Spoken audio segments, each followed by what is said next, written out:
नमस्ते, म रविन्द्र ढुङ्गेल। म अहिले सैलुङ गाउँपालिकामा छु। सैलुङ गाउँपालिका आफैमा एउटा पर्यटकीय हेतुले चाहिँ सुन्दर गाउँपालिका हो। यो गाउँपालिकामा धेरै सम्भावना छन्। पहिचानको आधारहरू सैलुङ नै हुनसक्छ। सैलुङको निर्माणका लागि चाहिँ सैलुङ गाउँपालिकाका जनप्रतिनिधिहरू आफै खटिरहेका छन्, अहोरात्र खटिरहेका छन्, सैलुङको माया गरिरहेका छन् र सैलुङलाई चाहिँ अब 50 वर्षपछि कस्तो बनाउन सकिन्छ उनीहरूसँग दूरदर्शिता एउटा चाहिँ नयाँ भिजनसहित पनि अघि बढिरहेका छन् र त्यो अनुसार नयाँ नीति तथा कार्यक्रम पनि प्रस्तुत हुनेवाला छ। अब मसँग सैलुङ गाउँपालिकाका अध्यक्ष भरत प्रसाद दुलाल हुनुहुन्छ। उहाँसँग म विशेषतः सैलुङ गाउँपालिकाको निर्माण कसरी गर्न सकिन्छ, सैलुङलाई चाहिँ छुट्टै पहिचान कसरी दिलाउन सकिन्छ, अन्तर्राष्ट्रिय क्षेत्रमा चाहिँ सैलुङलाई कसरी चिनाउन सकिन्छ र सैलुङवासीको जीवनस्तर कसरी उकास्न सकिन्छ लगायतका विषयमा। र अब चाहिँ कोरोना भाइरसको महामारी फैलिएको छ। कोरोना भाइरस आए पश्चात धेरै समस्याहरू आएका छन्, धेरै व्यक्तिहरू गाउँ फर्किएका छन्, बेरोजगारी, आर्थिक सङ्कट, खाद्य जस्ता समस्याहरू पनि आउन सक्छन्। ती समस्याहरू व्यवस्थापनमा ती समस्यालाई चाहिँ समाधान गर्ने होइन कि ती समस्यालाई बेचेर कसरी चाहिँ हामी माथि उठ्न सकिन्छ, ती समस्यालाई सदुपयोग गरेर चाहिँ कसरी सैलुङले नयाँ सैलुङ गाउँपालिकाले चाहिँ नयाँ नीति कार्यक्रम ल्याउँछ जसले चाहिँ सैलुङलाई अझै विकसित बनाउँछ लगायतका विषयमा हामी छलफल गर्नेछौँ। स्वागत छ सर यहाँलाई कार्यक्रममा। धन्यवाद। तपाईँ जनप्रतिनिधि भएको 3 वर्ष भइसकेको छ। तपाईँ पहिला चाहिँ नेकपाको नेता हुनुहुन्थ्यो र चाहिँ कम्युनिस्ट पार्टीका सिद्धान्तहरू, कम्युनिस्ट पार्टीका दर्शनहरू तपाईँलाई धेरै याद छन्, धेरै थाहा छन्। कस्तो रहेछ सिद्धान्त र जीवनशैलीमा? अब यस्तो हुन्छ, सिद्धान्त भन्ने चिज चाहिँ अध्ययन गर्दा पुग्छ, आफूले थाहा पाउँदा पुग्छ होइन। सिद्धान्त कसरी बन्छ?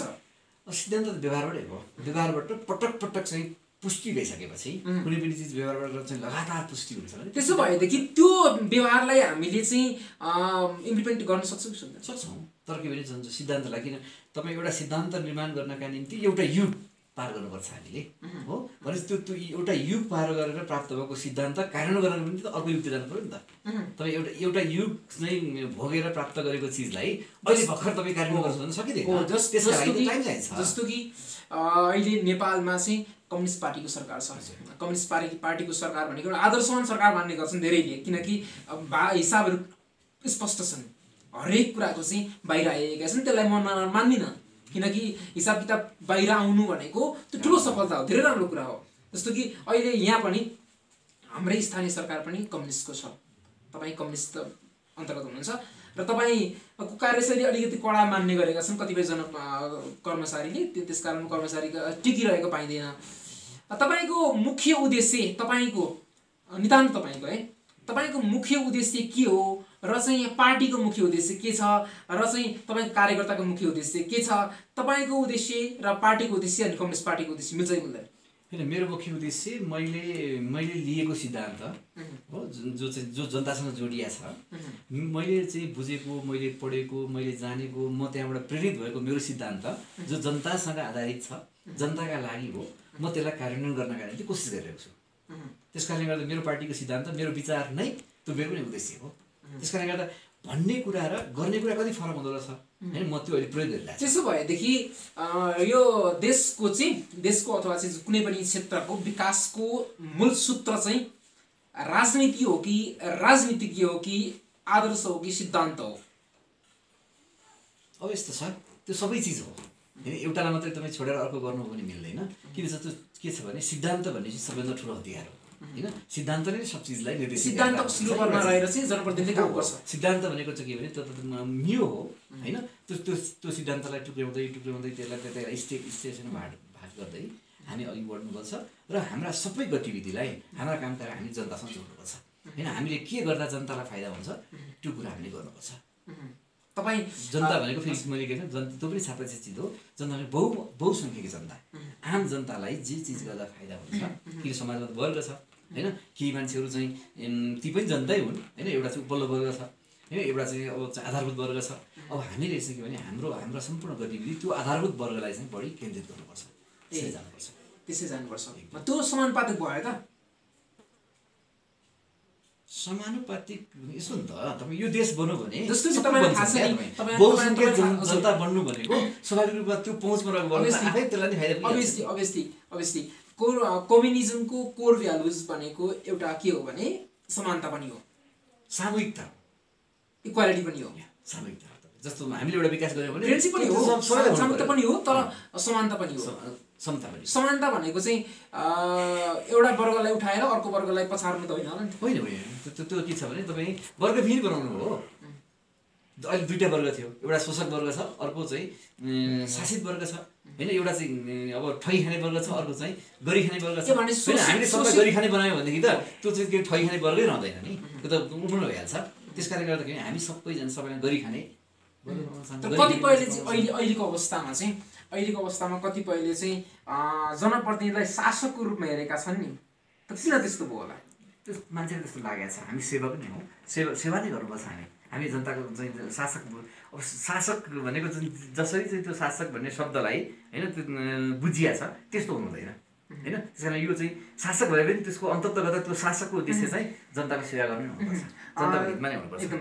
तपाईँ चाहिँ लामो समयदेखि चाहिँ विद्यार्थी राजनीतिमा पनि होमिनु भएको व्यक्ति हुनुहुन्छ र चाहिँ विभिन्न आन्दोलनमा पनि तपाईँले एउटा भूमिका निर्वाह गर्नुभएको छ।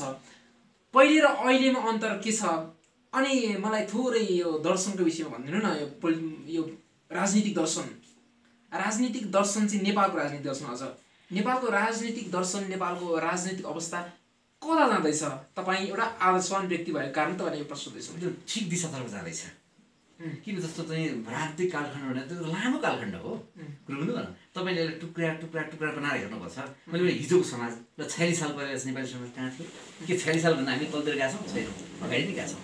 तपाईँ त्यसपछि तपाईँ 62-63 हेर्नुहोस् हो। 62-63 गरी नेपाली समाज कहाँ थियो? 62-63 पछाडि कहाँ छ?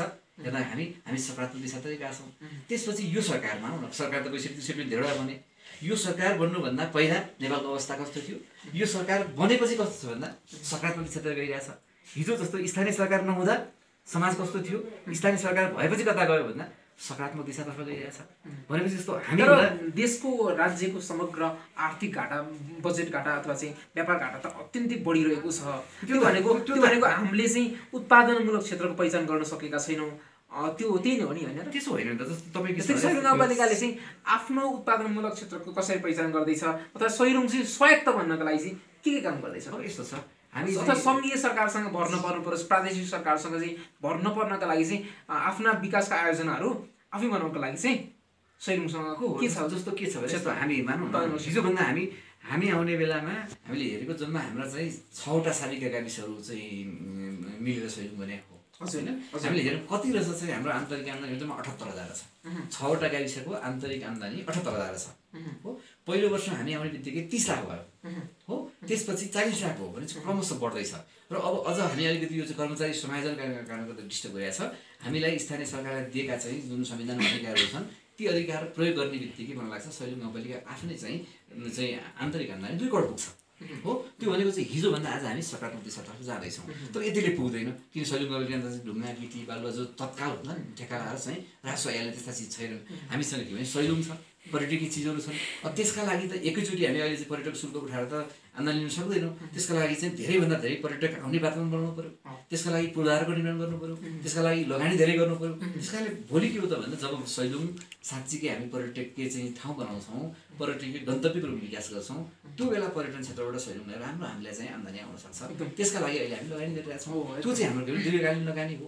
त्यसै गरी तत्कालीन चाहिँ हुने चिजहरू पनि हामी काम गरिरहेका छौँ। त्यस कारणले गर्दा हामीले सापेक्षतामा हेर्नुपर्छ विषयलाई होइन। एकदम आदर्शवान भएर चाहिँ अब 100 वर्षपछि प्राप्त गर्ने समाज अहिले किन प्राप्त गरिनुहोस् हो, 10 वर्षपछि प्राप्त गर्ने समाज अहिले किन दिनुहोस् भनौँ भन्दा के भने तपाईँ हुन्छ नि भर्खर बिहा गरेर छोरो किन जन्माइनस्, छोरी किन जन्माइनस् भने जस्तै हो। त्यस कारणले गर्दा टाइम लाग्छ होइन। हामी कता टाइम लाग्छ, हामी सकारात्मक दिशातिर गइरहेछौँ कि नकारात्मक दिशातिर गइरहेछौँ तुलना गरौँ होइन। मलाई लाग्छ नेपाली समाज सकारात्मक दिशातिर गइरहेछ होइन।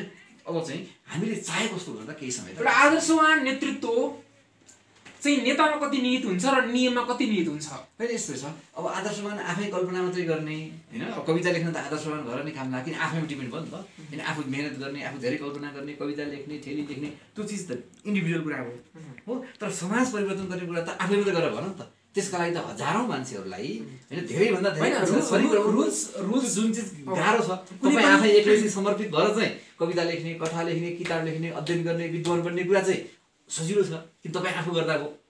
यो समाज बनाउने कुरा त यहाँ त हजारौँ मान्छेलाई लाउनुपर्छ, हजारौँ चिजलाई चाहिँ मिलाउनुपर्छ। त्यस कारणले गर्दा समाज विज्ञान चाहिँ होइन यो चाहिँ अलिक फरक चिज हो होइन। यसलाई हामीले फरक ढङ्गले बुझ्नुपर्छ। चाहिँ यो फेरि हजारौँ वर्ष लाग्छ एउटा समाज निर्माण, एउटा मानौँ न एउटा भाषा निर्माण गर्न, एउटा सभ्यता निर्माण गर्न। जस्तो कि एउटा तपाईँ एकदमै राम्रो कुरा गर्नुभयो, लाग्छ। एकदमै राम्रो कुरा हो यो। सैलुङ क्षेत्रभित्र चाहिँ धेरै आफ्नै संस्कृति छन्। त्यो सैलुङ क्षेत्रमै चाहिँ तपाईँले अघि भने जस्तै सेकेन्ड बुद्ध, दोस्रो बुद्ध स्याङ्बोचेको चाहिँ प्रथम बुद्ध, प्रथम बुद्ध, पाँचौँ बुद्ध, सातौँ तपस्या गरेको तपोभूमि हो भन्ने गरिन्छ। यहाँ उहाँहरूको चाहिँ दर्शन, उहाँहरूको सिद्धान्त, उहाँहरूको चाहिँ प्रवचन अथवा उहाँको उपदेशहरू पनि हामी खोज्यौँ भने पाउन सक्थ्यौँ होला। त्यसको संरक्षणको लागि र 100 वर्ष अगाडिको सभ्यता छ नि त, हामीले नयाँ सभ्यता त निर्माण गर्न नसकौँला, तर पुरानो सभ्यतालाई संरक्षण गर्न सक्छौँ नि त। तर पुरानो सभ्यता संरक्षणको लागि चाहिँ कार्यक्रम के छन्? जस्तो मानौँ न हाम्रो सभ्यता सैलुङ क्षेत्रको चाहिँ त्यहाँ नेवार बस्ती छ, तामाङ बस्ती छ, त्यो क्षेत्रका चाहिँ भाषै लोप हुन लागिसकेको अवस्था पनि छ। जस्तो तपाईँ हेर्नुहुन्छ भने हामी आउने त्यहाँका चाहिँ पुराना ग्रन्थ होइन, तपाईँ सोचेको कुरा चाहिँ छ नि, त्यो it is not good, not right होइन। किन मैले भने तपाईँले चाहिँ हराउन ला भनेर हुन्छ। हामी अहिले तामाङ भाषालाई जोगाउन लागिरहेछौँ, हामी तामाङ संस्कृतिलाई जोगाउन लागिरहेछौँ हो, हामी तामाङ नेतृत्वलाई विकास गर्न लागिरहेछौँ हो, हामी तामाङका आवाजहरूलाई सशक्तिकरण गर्न लागिरहेछौँ। तर बुद्धिज्म रेस्पेक्टबाट हेर्ने हो भने, त्यसै गरी हिन्दुज्मबाट हेर्ने हो भने पनि हामी हामी तपाईँको हिन्दू धर्मसँग सम्बन्धित मठ मन्दिर आदि इत्यादि जोगाउन लागिरहेछौँ हो। त्यस कारणले गर्दा अब हिजोभन्दा आज एकदमै एकैचोटि किन सबै चिज गरिन त्यो सम्भव हुँदैन होइन। तर क्रमशः हिजो त्यो थियो, आज हामीले 2टा गुम्बा विद्यालय चलाइरहेछौँ। हिजो नाममा मात्रै थियो, आज प्र्याक्टिकली चाहिँ काम गर्न थालेको छ हो। त्यो दुधपोखरीमा छ एउटा, त्यो पनि त्यहाँ स्कुलमा चाहिँ त्योसँग सम्बन्धित दोस्रो त्यहाँ खर्च भइरहेछ, त्यहाँका तामाङका छोराछोरीहरू पढाउन खर्च भइरहेछ। अर्को भुसाभेदामा छ होइन, त्यहाँ पनि त्यो काम भइरहेछ। हामी बिस्तारै पाठ्यक्रम अब तामाङ पाठ्यक्रम विकास गर्नुपर्छ भने पनि लागेका छौँ है। भनेको यी चिज सबै चिज गर्दैछौँ क्रमशः। तर एकैचोटि तपाईँ हुन्छ नि किन चाहिँ तामाङ भाषा फरर लेख्न र लेख्ने मान्छे बनाइनुहोस् भन्नु त यसको लागि त टाइम लाग्छ नि होइन। जस्तो अध्ययन गर्न जस्तो कि हाम्रो शैक्षिक प्रणाली पनि केही प्रश्न उठ्न सक्छ।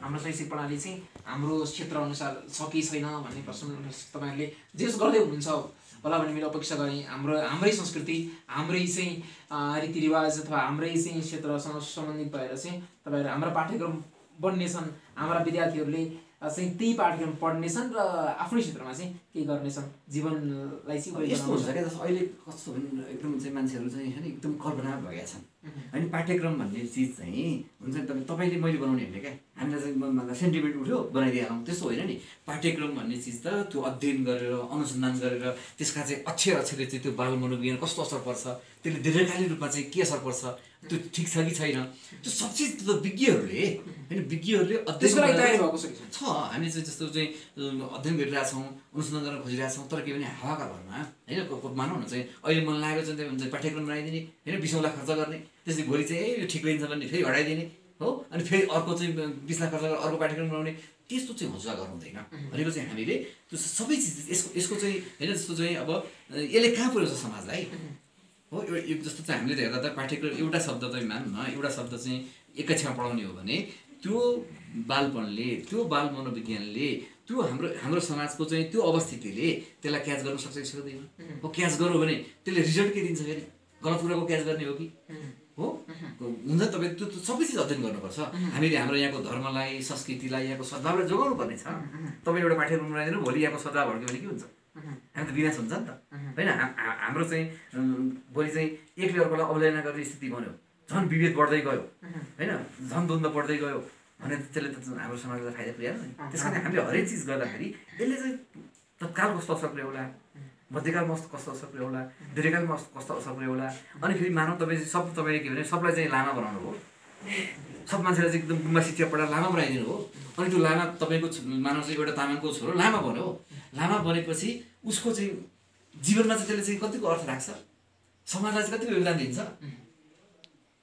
त्यो पनि त हेर्नु पऱ्यो नि। तपाईँको चाहिँ कतिको योग्य नागरिक भन्छ, कतिको उसले चाहिँ राष्ट्रिय रूपमा प्रतिस्पर्धा गर्न सक्छ, कति अन्तर्राष्ट्रिय रूपमा प्रतिस्पर्धा गर्न सक्छ, त्यो चिजलाई पनि हेर्नु पऱ्यो नि। हाम्रो काम सबलाई बुद्ध बनाउने त होइन, सबलाई महादेव बनाउने त होइन हो। अब चाहिँ हामी उत्पादनमूलक क्षेत्रको पहिचान र चाहिँ सैलुङको पहिचानमा जोड्यौँ। सैलुङ आफैमा पर्यटकीय हेतुले पनि चिन्न सक्छ, कृषि पर्यटनबाट चाहिँ यसलाई बढी चिनाउन सकिन्छ भन्ने धेरैको चाहिँ बुझाइ छ, धेरैको चाहिँ इच्छा पनि छ। के कार्यक्रम छन् सर कृषिका लागि, कृषि प्रवर्धन गर्नका लागि र किसान चाहिँ स्वरोजगार हुनका लागि अथवा चाहिँ किसान चाहिँ आत्मसन्तुष्ट हुनका लागि? अब यस्तो छ तपाईँ कस्तो भने किसान भनेको हाम्रो चाहिँ अहिले पनि हेर्दाखेरि सब चाहिँ हुन्छ नि तपाईँ सबै किसान भन्न योग्य मान्छे होइन। अहिले के छ परिस्थिति भने सबभन्दा नपढेका सबभन्दा हैसियत बिग्रेका होइन अन्त कहीँ चाहिँ अपर्च्युनिटी नपाउने मान्छे किसान बन्ने स्थिति छ होइन। त्यस्ता किसान बनेसम्म कृषि चाहिँ कहिले बढ्न सक्दैन। त्यस कारण अब हाम्रो लक्ष्य के हो भने कृषिलाई चाहिँ आकर्षक पेसाको रूपमा उनीहरूलाई पनि हामीले चाहिँ तालिम प्रदान गरेर कोही व्यक्ति पनि असक्षम भनेर हामी त्यसरी भनिरहन आवश्यक पनि छैन जस्तो लाग्छ मलाई चाहिँ। त्यसरी हरेक व्यक्तिसँग आफ्नो सेवा त्यसो होइन हाम्रो कमजोरी पनि त हुन सक्छ। त्यस्तो कस्तो छ भने अहिले त मानौँ न हाम्रो किसानले उत्पादन गर्छ आफैले खाना पुर्याउँदैन 2-3 महिनामा खाना पुर्याउँदैन हो त्यो किन भयो भन्ने कुरा त्यसको लागि के त भन्दा कृषिमा आधुनिकीकरण जरुरी छ। कृषिमा भनेको त्यो पनि योग्य मान्छेहरू होइन जस्तो चाहिँ एउटा हुन्छ नि म के गर्छु भन्ने ऊर्जावान मान्छेहरू कृषिमा लाग्नु जरुरी छ।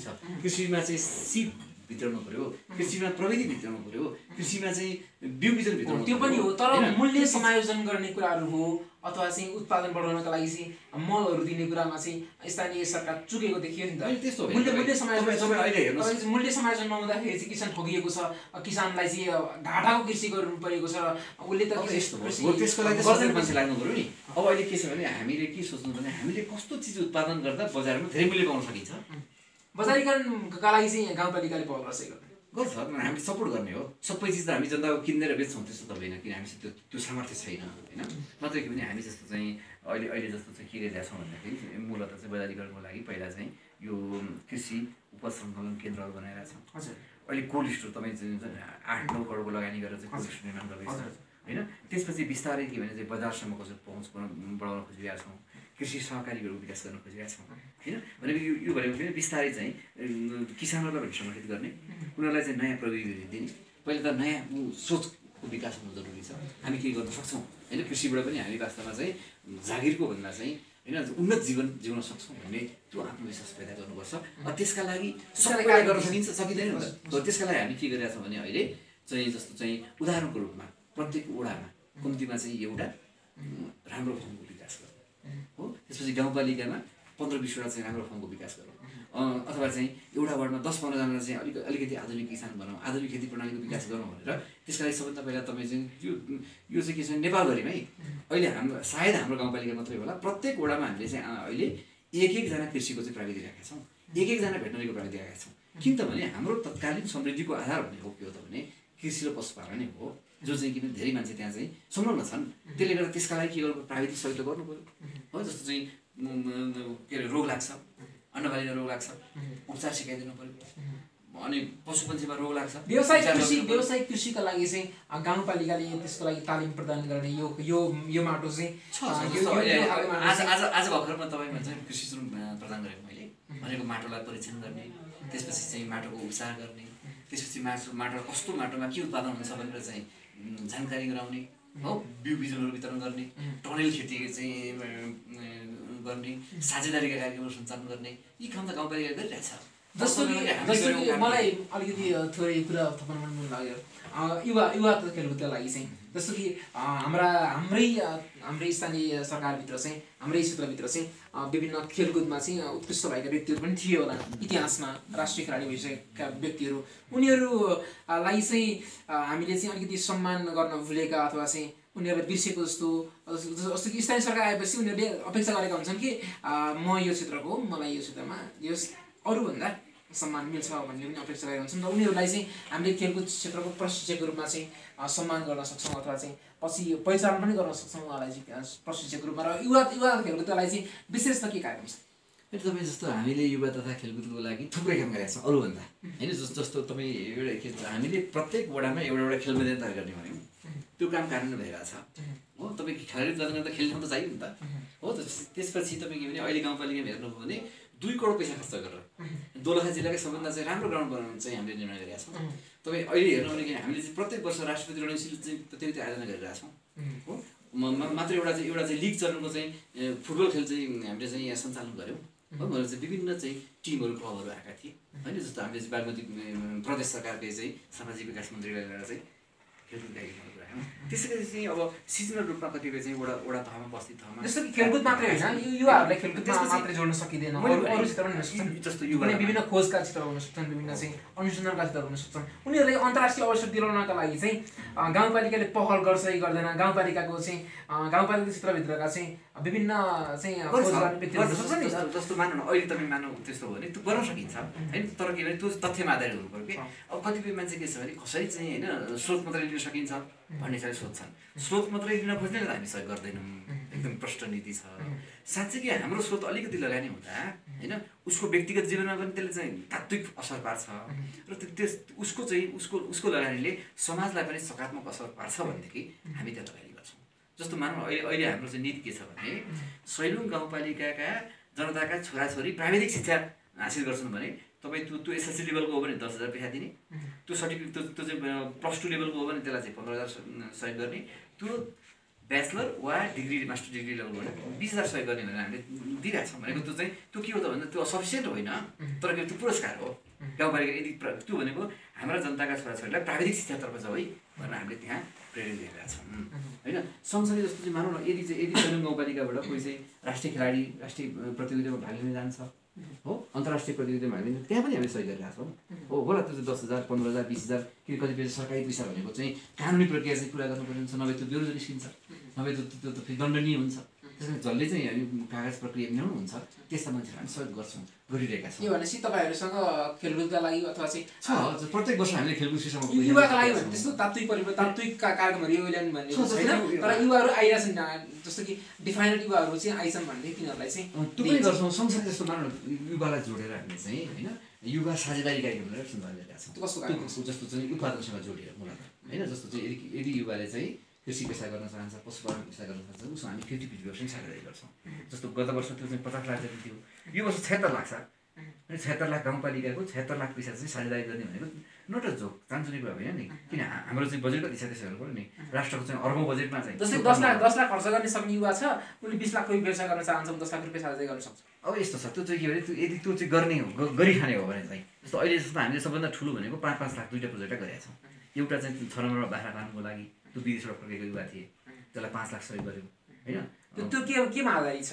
प्रपोजलमा आधारित छ कि होइन? त्यो त फिल्ड एकदम उहाँले काम सुरु गर्नुभएको थियो, हामी फिल्डमा गयौँ हेऱ्यौँ होइन। त्यसपछि उहाँको आवश्यकता के हो भन्दाखेरि चाहिँ खोर देखियो होइन। त्यसपछि बाख्रामा अलरेडी थिए, त्यसपछि अब हामीले दिएको पैसाले मैले उन्नत राम्रो चाहिँ स्तरीय खोर बनाउनु र केही बाख्राहरू थप्नु होइन। त्यसपछि त्यो पैसा चाहिँ तिर्नुपर्छ त्यो अनुदान हो। त्यसपछि अर्को एउटा चाहिँ हामीले गरेको भनेको यो चाहिँ दुध पोखरी वार्ड नम्बर 1 को एकजना युवाले चाहिँ तपाईँको त्यो चिया होइन सैलुङको चिया भनेर चाहिँ चिया उत्पादन गर्नुको त्यो चाहिँ जडीबुटीमा आधारित चिया, त्यो चियालाई हामीले चाहिँ के भने 5 लाख सहयोग गऱ्यौँ।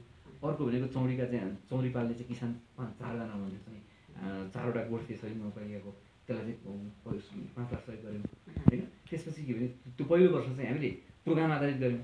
पछिल्लो वर्ष हेर्दा के देखियो भने त्यसपछि चाहिँ डिमान्ड धेरै हो भइसकेपछि उहाँहरूको चाहिँ स्किम हेरेर हामीले चाहिँ करिब चाहिँ सरदरमा 1 लाख 76 जनालाई सहयोग गरेका छौँ।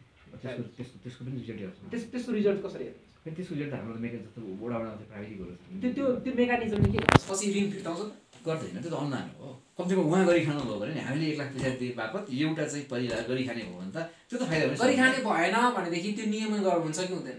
भएन भने त नियमन गर्छ किन? जस्तो हामी मात्रै छैनौँ नि, हाम्रो चाहिँ वडा कार्यालय छ, त्यहाँबाट जसले सिफारिस अनिवार्य गर्नुपर्छ हो। त्यसपछि के हाम्रो प्राविधिक छ वडामा, त्यसले सिफारिस अनिवार्य गर्नुपर्छ। हाम्रो चाहिँ वडा स्तरमा अनुगमन समिति हुन्छ, गाउँपालिका स्तरमा चाहिँ उपाध्यक्षको चाहिँ अवस्थामा अनुगमन समिति हुन्छ, त्यो सबै प्रक्रिया पुरा गरेर हुन्छ। अब कोही चोर फरा मान्छेले अति सबै स्टेप पार गर्यो भनेदेखि त स्वाभाविक रूपमा उसलाई चाहिँ त्यो बिस्तारै कारबाहीको दायरामा ल्याउनु आउनुपर्छ र त्यस्ता चिजहरू अब आगामी दिनमा फेरि त्यो असर नदिने गरी हामी तयारी गर्नुपर्छ। ठिक हो नि।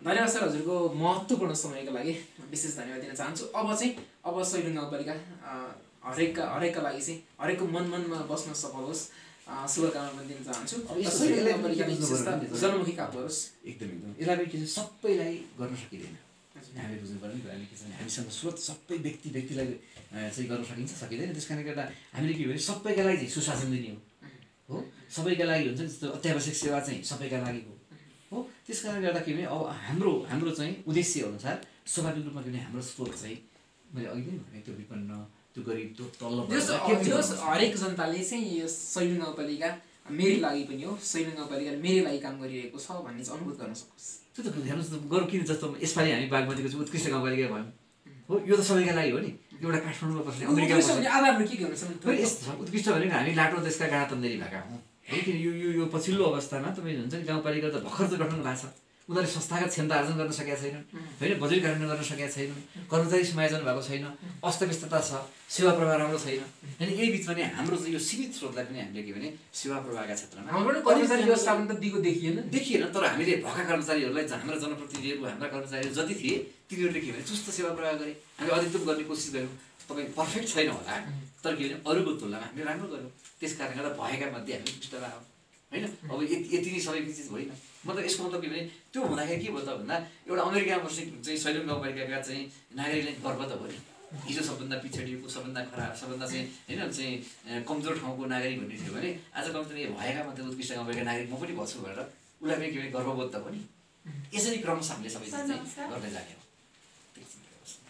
हस् सर तपाईँको समयका लागि तपाईँसँग कुरा गर्दाखेरि छुट्टै खालको अनुभूति पनि भयो किनकि तपाईँ एउटा आदर्शवान व्यक्ति हुनुहुन्छ लामो समय चाहिँ राजनीतिमा होमिनु भएको र जुन कष्ट आम मानिसले भोग्छन् त्यो तपाईँले पनि भोगिरहनु भएको छ तपाईँले जनमुखी काम गर्नुहुन्छ भन्ने कुरामा धेरै व्यक्तिहरू विश्वस्त पनि छन् तपाईँले चाहिँ खराब काम गर्नुहुन्न तपाईँले जनमुखी काम गर्नुहुन्छ जनताका लागि काम गर्नुहुन्छ कम्युनिजमलाई वास्तविक रूपमा चाहिँ इम्प्लिमेन्ट गर्नुहुन्छ भनेर अपेक्षा गरिरहेको छ अपेक्षाकृत काम होस् बुझाउन पनि सकेनौँ हेर्नुहोस् होइन कम्युनिजम भन्ने चिज चाहिँ अहिले भर्खर स्थापना गर्न सक्ने चिज होइन क्या तपाईँ होइन कम्युनिजमले त हाम्रो दीर्घकालीन लक्ष्य हो जस्तो अहिले चाइनाले अहिले भर्खर पनि कम्युनिजम आएको छैन चाइनामा उसले त गरे के भने तपाईँ अहिले पनि नौलो जनवादी क्रान्ति पुरा गर्ने चरणमै छ चाइना नै होइन उसले अब हामी त के भने वास्तवमा अहिले सामन्तवादी समाजको अवशेषहरूलाई अन्त्य गर्ने चरणमा छौँ अब हामी यो चाहिँ समाजवादका चाहिँ के चाहिँ यो सामन्तवादका अवशेषहरूलाई अन्त्य गर्दै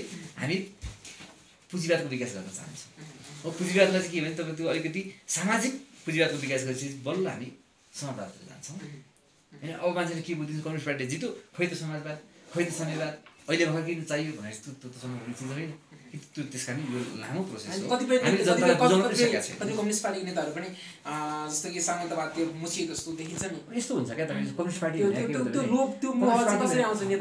कम्युनिस्ट पार्टीका नेता कार्यकर्ता भनेको हामी त अन्तर्देशबाट आएको त होइन नि हामी यही समाजका चाहिँ उत्पादन हौँ त्यस कारणले गर्दा यो समाजको असर छ नि त हिजो सामन्तवादी समाजमा हामी हुर्केका थियौँ होइन हाम्रो चाहिँ काहीँ न काहीँ चाहिँ त्यो सामन्तवादी समाजको चाहिँ अवशेष त हाम्रो शरीरमा छ हाम्रो चाहिँ क्रियाकलापमा छ होइन त्यो हिजोसम्म कहिले काहीँ त्यो चाहिँ लुप्त हुन्थ्यो होला सुसुप्त हुन्थ्यो होला कहिले काहीँ प्रबल भयो त्यस कारण प्रबल भयो भने उसलाई फाइदै जानुपर्छ कम्युनिस्ट पार्टीका नेताले चाहिँ खराब काम गर्यो भने कारवाही गर्नुपर्छ निकालिदिनुपर्छ र चाहिँ असल मान्छे लिएर जानुपर्छ म हिजोसम्म आजसम्म म असल छु भोलि खराब भयो भने मलाई कारवाही गर्नुपर्छ पार्टीले कुरो किन एउटा मान्छे सधैँभरि असल हुन्छ त्यो नठाउनुहोस् त्यो सम्भव छैन जहिलेसम्म असल हुन्छ राख्ने हो उसलाई सदुपयोग गर्ने हो जहिले खराब हुन्छ उसलाई निकालिदिने हो फेरि अर्को असललाई लिएर जाने हो हस् धन्यवाद हजुरको समयको लागि